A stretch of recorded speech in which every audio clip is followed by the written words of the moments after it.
Hey everyone, welcome to the Tom's Hardware Podcast for today, February 6th, 2024. As always, I'm Tom's Hardware Editor-in-Chief, Avram Pilch, joined by Raspberry Pi expert Ash Hill, and today's very special guest, Guy Dupont.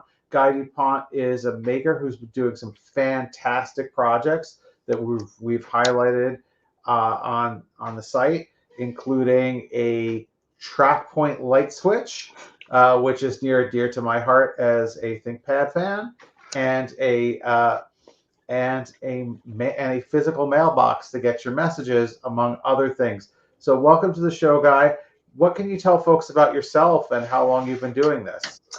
Sure. I am a software developer by trade, so that's my full-time gig. I mostly build mobile applications, and I've always been fascinated by hardware. I've always been tinkering with hardware kind of on the side, and most of the software I've worked on in my career has been kind of hardware adjacent as well. So I've done a lot of I've talked to a lot of Bluetooth devices in my day. So I'm drawn, as someone who deals with touchscreens all day. I'm kind of drawn to more tactile things. When I log off of work. So I've been into hardware my whole life. I've been tinkering with stuff since I was a kid. In high school, I would modify my friends' guitars. I'd install new pickups, stuff like that. Very into audio engineering as well. I've worked at studios in the past. I studied that a little bit. It's all, there's a whole bunch of stuff that I've done that all kind of, in retrospect makes sense that I'm doing the work I'm doing now, but it feels like this kind of long winding journey to go how I got here making these silly hardware projects. But TLDR, I'm a software developer with a passion for hardware design. So how did you get to working with the Raspberry Pi? I'm trying to remember my first interaction with the Raspberry Pi. I think it was when the Zero came out, and I just loved that form factor. I still do. I love that form factor so much, and I hadn't had any use for the larger, I think what came out before that, the 3 Plus. I forget what the most recent model at that time was, and I couldn't really think of anything that I needed to do with it. But when the Zero came out, it was kind of like, this is small enough and powerful and enough that I feel like I've got to jam it into something.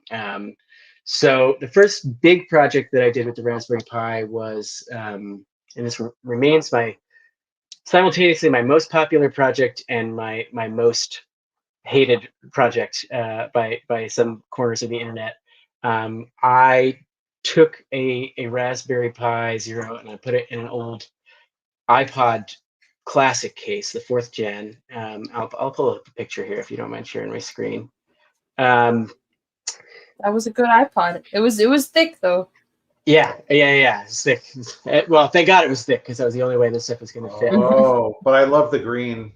Yeah. So I kind of gutted it, except for the I get trashed in the YouTube comments for this, for gutting it. But I kept the track wheel, which it works the original way. I have it hooked up, and kind of reverse engineered the protocol, the lock switch, headphone jack, anything that faces the outside, except I replaced the 30-pin connector with USB-C.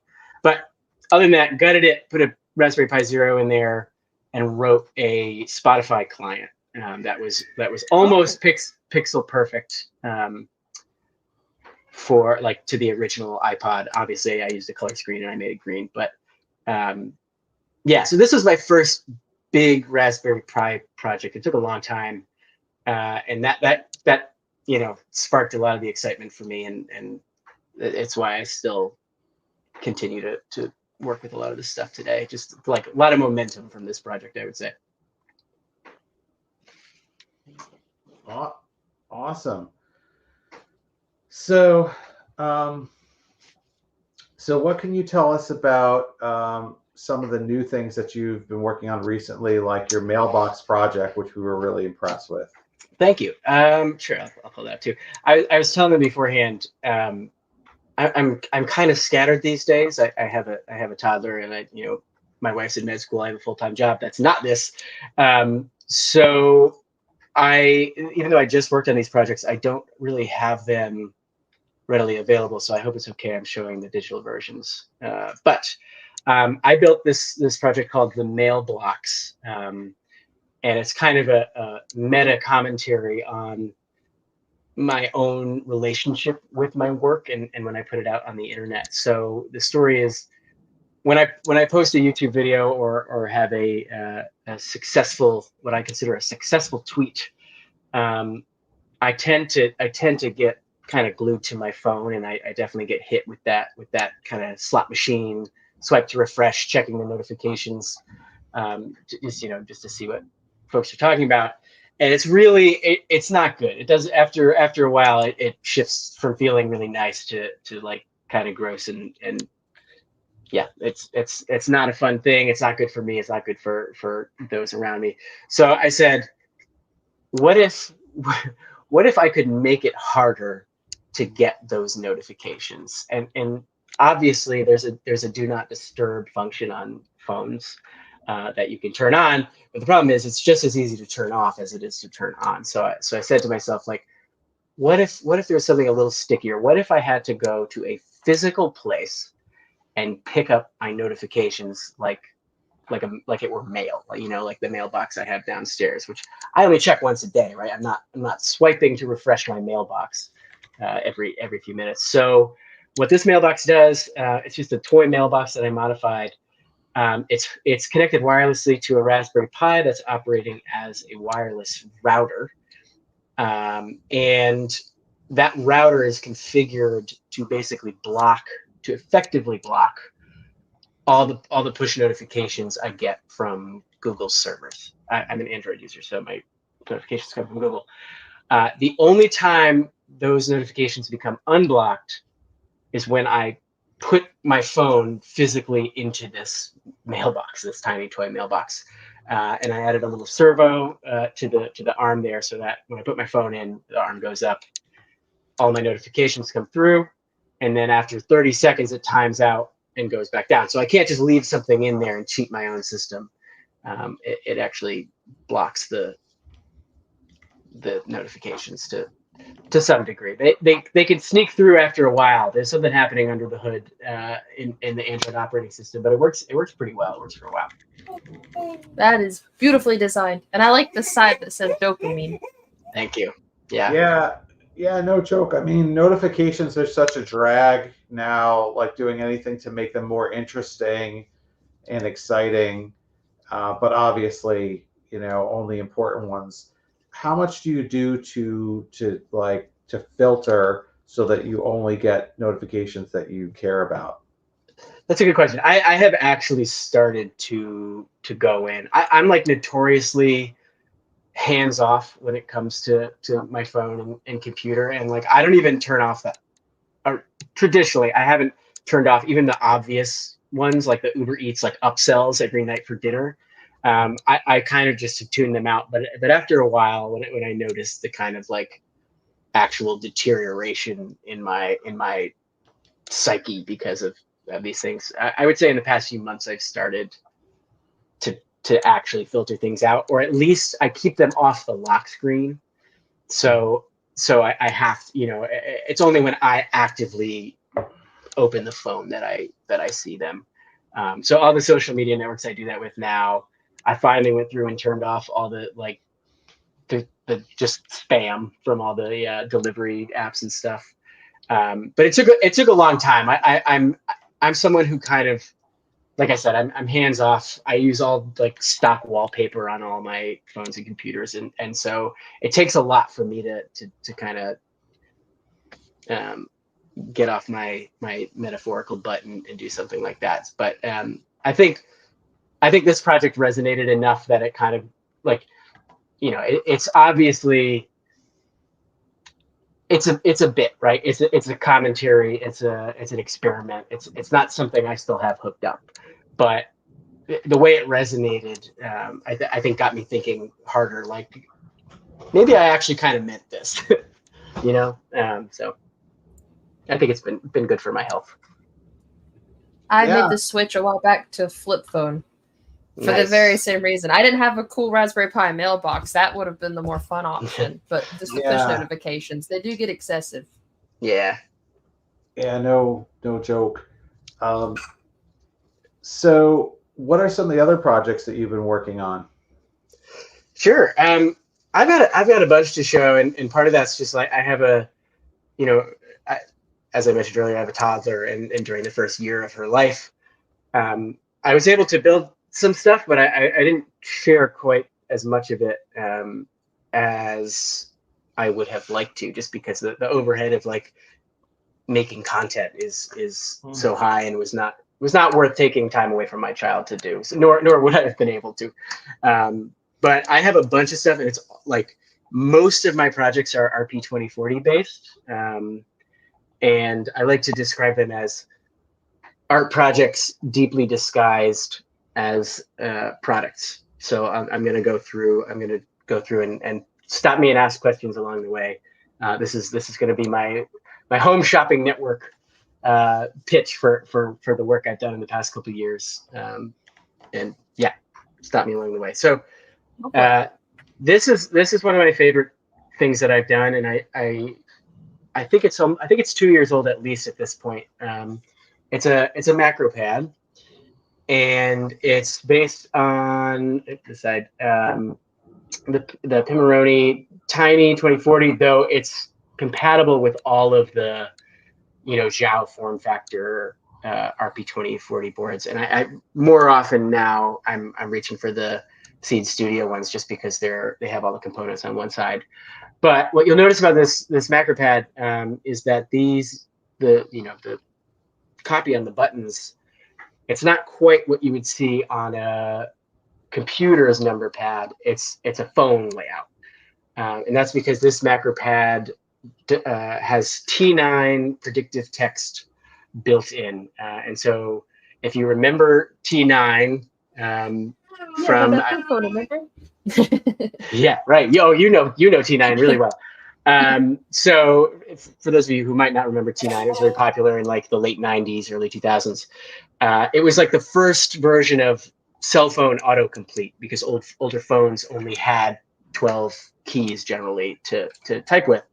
And so you would hit, when you wanted to type words, if you're sending a text message, you would hit the key with the letter that you wanted to type, and it would guess which word you were trying to type based on just the number. So there's obviously more than one letter per key, so you can't type like the literal characters that you want. So if you wanted to type cat, you would type 228, and your phone would have a library inside that would map like 228. They probably mean cat, but they might also mean, I picked out one that I might not be able to, that might not have a duplicate. Bat, actually, yeah, bat. Cat and bat are the same key. So it would make a best guess which word you were trying to type. And if it was wrong, there was a button where you could scroll to the next one. So it was a very effective, but ultimately pretty primitive version of autocomplete. And like we all swore by it. I was in middle school, high school, and if you ask some of my friends, they swear they could type faster with T9 than they can now with with an iPhone keyboard, and I believe it.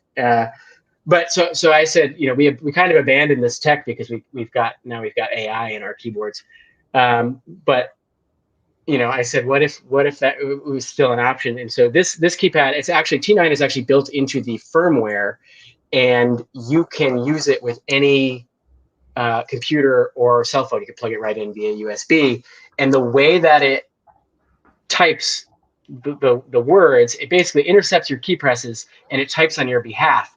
But when you want to switch the word, like when you got it wrong, say it gave you cat and you wanted to type bat, you can hit this key and it'll actually inject a bunch of backspace characters to cancel it out, and it'll retype the new word in place.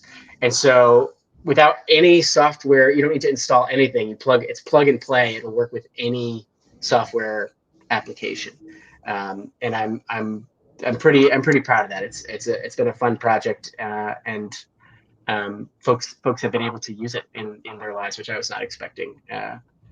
It's all written in CircuitPython too, which I think is really fun. So that made it really simple to do things like if you want to customize your word library, like you want, if you want words in a different language, or there are some words you want to filter out you just never use, you want to save space, you want it to run quicker, or there's words in my default library that you use all the time that I don't have.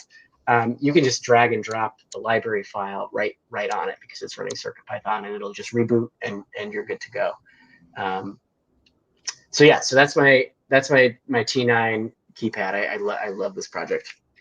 I'm working on a redesign. Let's see, what else do we got here?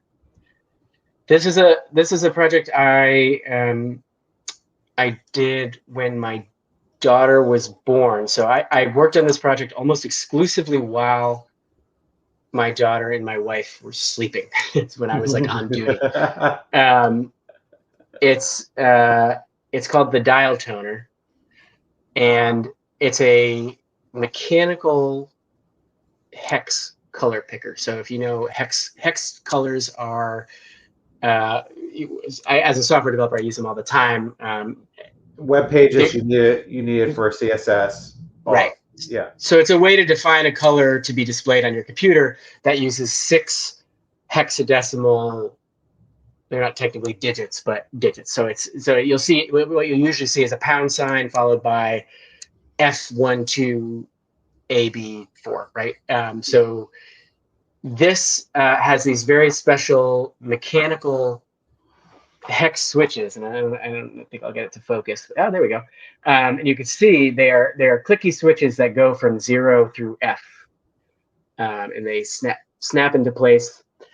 And so it lets you dial in a color. Let me see if I was smart enough to include a real demo here. I'm going to unplug my keyboard, see how that goes. But as you dial in the color, there's an LED in the back of this. I'm nerd. The back of this key over here that shows you the approximate color that you have dialed in. So I'll change it, and you'll see it's gonna get more blue as I turn this knob. And so it gives you a little preview of the color you have dialed in, and then when you hit the key, if it's plugged into your computer, it'll actually input that color into whatever software you're in. So again, it's acting as a keyboard on your behalf, and it will just type the color out right when you hit the key. So I love this one. Thank you. I really love this one. So I'm curious about a couple of things about it. Mm-hmm. So first of all, how did you what parts of this did you 3D print? Did you 3D print the blue casing around the dials that has, where did you get all the parts for this? So everything except for the PCB, which is also kind of everything, is off the shelf. So this project only exists because I discovered these hex switches. I was looking for something completely different. I think I was looking for a rotary encoder, and I saw these hex switches, and that's when the idea kind of came to me. So it was really the part came first, and the project came second.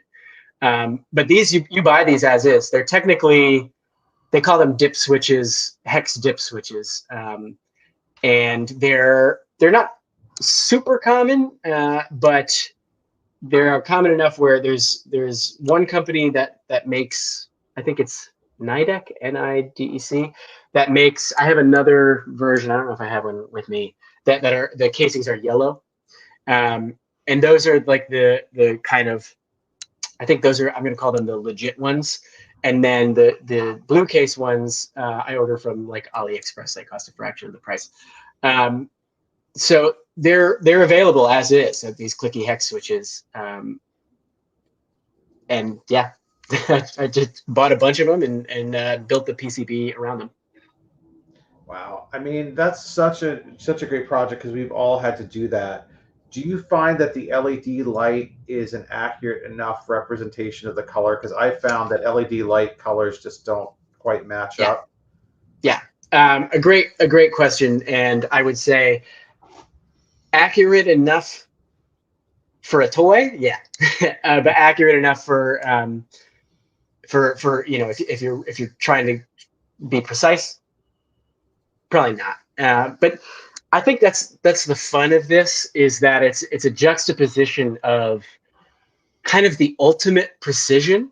Like you can tweak and get the exact, like, you cannot be more precise than 24-bit color, where you dial in each thing, but then you can't see it until you can't see the real color until you hit it.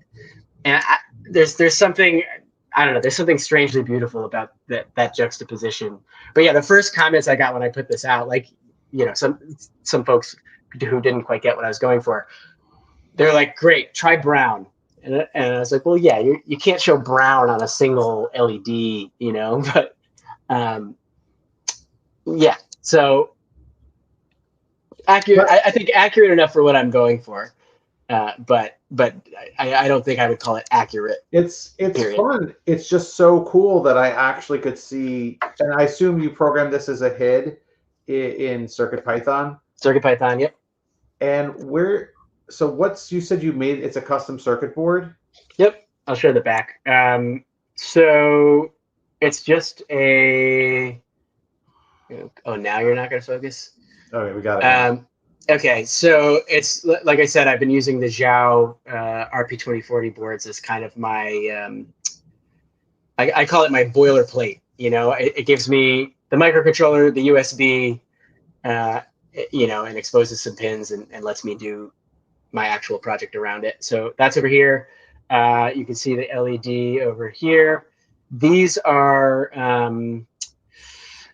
multiplexers. So I didn't use a GPIO expander. I used these little logic multiplexers that basically you give them an address, and they have 8 pins of input, and you give them an address, 1 pin of output, that, depending on the address you give, will give you that input pin. Will map that output pin to, it will map that input pin to its sole output pin, which you then read with the RP2040.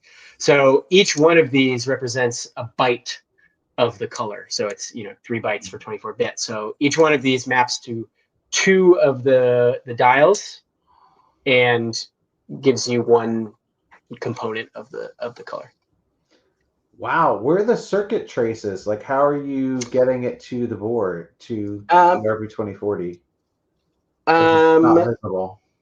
They're not visible just because this white silk screen is pretty goes on pretty thick, which is nice for aesthetic reasons. I can show I think I have the actual. So did you silk screen it yourself, or did you pay a service? No. These are PCBs from JLC PCB. I'm gonna put this on. Oops, sorry. Let me know when you want me to put it on. That's fine. Yeah. Oh, right. I unplugged my keyboard to demo it. So, woo. Need a few more USB ports here. Out of those projects so far, are there any that you use on a regular basis or sometimes? The one that I'm using regularly, which is like funny to say that I only use one, but I have a version. This is a prototype of my macro pad where I swapped in a Bluetooth microcontroller up here. I put the Xiao, that's the NRF 52840 on here.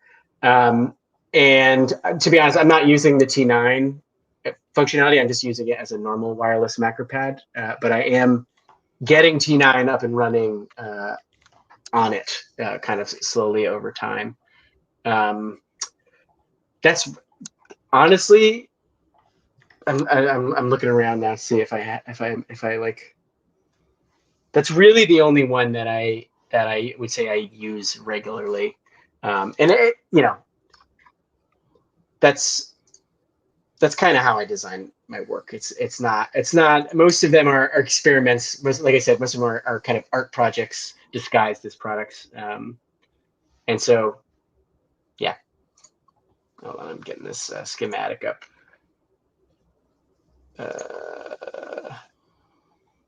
Okay, if you can show my my screen now, or not the schematic, the board. So you can see this is the front routing and the back looks like this. So you can kind of see they're neatly clustered here, where like, two of the 6 knobs go to one of these multiplexers, which runs down over here into the microcontroller. And then on this side, it's just the key switch, the LED. This is a little logic level booster to get the 3 volts up to the 5 volts for the LED. That's kind of it. That's awesome. I mean, that's so great. I mean, it's cute. I kind of wish I could make one that had like an LED screen on it instead of the LED light, like a full screen, like a little tiny screen, so you could actually see what it would look like on a screen, and then that would also sort of show you the code, show you the hex code. You mean like this one? Oh, wait a sec. So did you beat him to the punch? I did. I beat you to the punch because Sure. I got that response a lot. When I first put it out there. So so a lot of folks were like, "This is amazing," but like, God, if you could do it with CMYK colors, or in like you said, a screen so you could actually see it. Like, I could actually use this. And so, it turns out my child kept napping, and I was still on duty, so I had a little more time. So this is the Dial Toner Ultra, which I haven't really shown much. It's kind of been sitting for a little while. As you can actually see the dust on this one. It's a little embarrassing, but it's the spiritual kind of evil twin to the original, because it gives you the accuracy on the output, so you can see exactly what you're doing, and you can even convert between different color spaces, right? You can go from hex to RGB to CMYK, HSL. There's even a Pantone version. I'll plug this one in too, so you can see. When Pantone announced that their colors weren't, I forget what the controversy was, but I was like, well, I'm going to put Pantone in my device here. But the catch is it uses potentiometers rather than the clicky dials. So you're losing a little bit of the input accuracy. And I did that on purpose because the hex switches really only make sense for hex input. I wanted you to be able to input all different types of color spaces, and so you can see that there's some underglow under these first 3 knobs, which means I'm in RGB mode, right? So I have red, green, blue, so it tells you what the knob is doing, and I'm going to dial up the red, and you'll see the screen will update and show the color code, and the background of the screen is showing. I'll turn it pure red. Is showing the actual color, and then when you hit, yeah. Nice. That's very slick. Nice. That's exactly what I want to have in mind. Yeah. Are you going to sell these? I kind of set you up for that one. So I do sell these. I have an Etsy store. I have a few more of these available. I haven't put the Ultra up yet. I was doing a few more experiments with the screen. So this is also using CircuitPython, and they have amazing display support. Like, I was able to buy these screens raw off of AliExpress, and they support the whatever the chip that drives these things. They have a CircuitPython driver for it. Like, I soldered it on, and I was able to see everything right away. The downside is the update. Like, the refresh rate on this is a little slow. I don't know if you noticed, when I turned, it's only going to update every like half a second, which I think is fine. I think now that I've sat on this project for a while, I think is absolutely good enough. But I think when I was first working on it, I was like, I don't know if that feels kind of good enough to put out in the world. But I think eventually I will put the Ultra up as well. Yeah, I think it would make a great 2-pack, Yeah. Yeah, I think that would be. I think that's fit. That is fantastic. Also makes a great gift to the artist in your life. I don't think Yeah. you're going to see too many people who have something like that already, but lots of people would enjoy and appreciate it. So that is super cool. Speaking of Thank you. things folks enjoy and appreciate, Ash, what are besides? Oh, we didn't even get to talk. Wait a second, we didn't even get to talk about the We nub. should. We got to have him Yeah, talk about yeah. that We have to because talk about the nub. That's really important. I might have background noise here. I can't guarantee I'll have a few minutes to talk. So tell us about your nub light switch. Okay. So I work at my kitchen table. We live in a fairly small apartment, which feels significantly smaller since taking in our I jokingly, lovingly call her our tiny new roommate. Um, and so I work at the kitchen table. It's kind of it fits very neatly in this space we have in our apartment, but it is really hard to get out from under this. I'm on a bench and I have to kind of wiggle my way out. And the lights, these overhead lights, the switch is across the room over there. Um, I wanted a way to turn that light on and off from my workstation. I work with folks kind of scattered across the globe, and I have meetings sometimes later. I'm working earlier. Sometimes I often have to turn this light on or off. Um, so I was thinking about that, and we already have some smart lights in the house, so I was going to go a traditional route. And then I was thinking about that, and then I was having a conversation with some old friends on Slack, and one of them works in IT, and uh, she posted a picture. She was working with someone's laptop, and I don't think she works with ThinkPads a lot, but she posted a picture, and she's like, I can't believe these still exist, of the TrackPoint, which is, if you don't know, I hope you know, is the little red nub. I call it the nubbin in the middle of ThinkPad keyboards that basically lets you. It works with mouse. Just you put a little pressure on it and it moves your cursor around.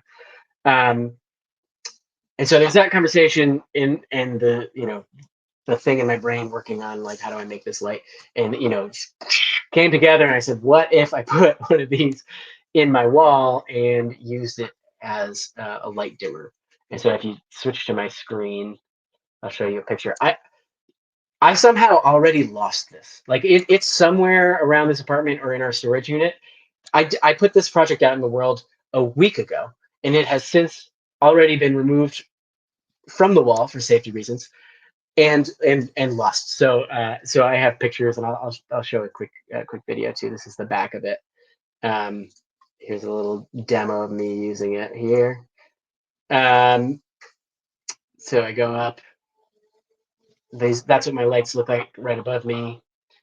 And as I push down, you see they get dimmer and brighter as I go up. So It looks right. Did it feel right to use as much as it it, looks? it really did. It did. Although I will say it was easier to go up than it was to go down. It's different when it's mounted vertically versus like horizontally in your computer, because like the pressure to go down was somehow a little more difficult. But I actually compensated for that in software, so I made it accelerate a little faster in the downward direction. But it is a surprisingly useful for the application. I would definitely call it surprisingly useful and usable um, device. I think if it were to be taken to the next level, you should be able to control lights that are off to the sides, so you can just direct the light. So I thought about that. I thought about that hard, and the number one comment I've gotten on this one is, oh, it should be X and Y, or X axis should be changing color, or like you were saying, or like move the light from one fixture to another. And I thought really hard about that. And ultimately, the reason I didn't do it, there's a number of reasons. One is because it's such a tiny thing. The only feedback you get, and you don't realize this when you're using it as a mouse, the cursor moving gives you immediate and very good feedback. A light dimming, a bulb dimming, that you can't really stare at it. I don't recommend.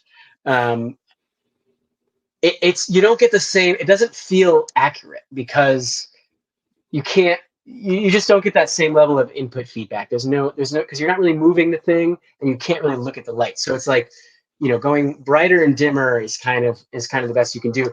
And so if you wanted to add the X and Y, or sorry, just the X axis, you would reduce the perceived accuracy even more. Like I basically was relying on the slop in the X direction to make it even remotely usable in the Y direction, if that makes any sense. Like It does, because it's awkward yeah, where, like you said, it's on a vertical surface. And so if you're going to use it to control, like, you'd never be able to use the X without adjusting the Y a little bit. And for something like lights, where you kind of want to be able to dial it in, it would be like a rave. Yeah. Especially with color, you would never be able to get the exact color you wanted, unless I had it change really slow. But I didn't want to do that. And the other thing was, to do that, I would have to use smart bulbs, and that introduced a whole other host of issues of, like, how do you keep them in sync? Like, if you notice, that fixture I have is actually 3 bulbs in one. And so, like, can you keep them in sync? There's going to be a lag because you have to, like, you're making web requests to change the color. So that would add even more delay to the thing. And I think it would have just been a pain to use. But I thought about it. I would be so cool to have, like, a full XY thing going. I mean, that's awesome. I just love anything that promotes the use of pointing sticks. I guess we should say that. Did you take that from an actual? You took that from an actual ThinkPad, right? I didn't. You can buy, and again, I had one here for this exact purpose, and I don't know where it went, but you can buy a little module that has a TrackPoint, like the raw TrackPoint, mounted to another circuit board that acts as a USB controller. And so you can buy off the shelf. It's just like a little circuit board with a USB cable, and it works as a mouse. You plug it into any computer, and it works as a mouse. Sorry, if you go back to my computer, you can kind of see that's what this is, this green thing. And you can see I had to saw it down a little bit just to get it to fit. But the TrackPoint is this in the background. There's a blue PCB. I'll move my here. Can I zoom in too? This is the TrackPoint module itself, this part here, and then this outer thing is the USB controller, and that I just bought, I think, again, off of AliExpress. These cables here are. This is a USB connection. I just opted to not use an actual USB connector, so you can see power, ground, and that's data positive and minus. So it's a very janky USB connection, but that's what I bought, and that's what I used. It just would have been more expensive to, it would have been nice to recycle one, but ultimately it would have been more expensive to buy the trackpad keyboard, and I have so little space, and it's already so full of, like, my project graveyard / backlog that I couldn't justify it, so I bought one off the shelf. Right. Well, don't blame you. Don't blame you. I mean, technically speaking, I think if it's not from Lenovo, it is a pointing stick. Good to know.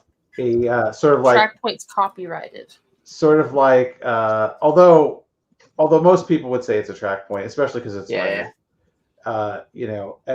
at one point other laptops had them. I think there might still be a Dell Latitude somewhere that has it, that uses a pointing stick. They didn't do as good of a job as Lenovo with the quality of the pointing stick. I say this as a big TrackPoint / pointing stick proponent. Not enough people really appreciate that you can use your laptop, your keyboard, without moving your hands off of the home row to touch the touchpad, and it's much more accurate than a touchpad. So, that's. Thank you for click with it. Thank you for promoting the technology, and thank you so much for joining us today, Guy. We really appreciate it. We'll do projects next of the month next time. Les should be back next week. We'll have another exciting guest on the 13th, as always, at 2 p.m. Eastern, 7 p.m. UK time. And we look forward to seeing you then. Bye, everyone.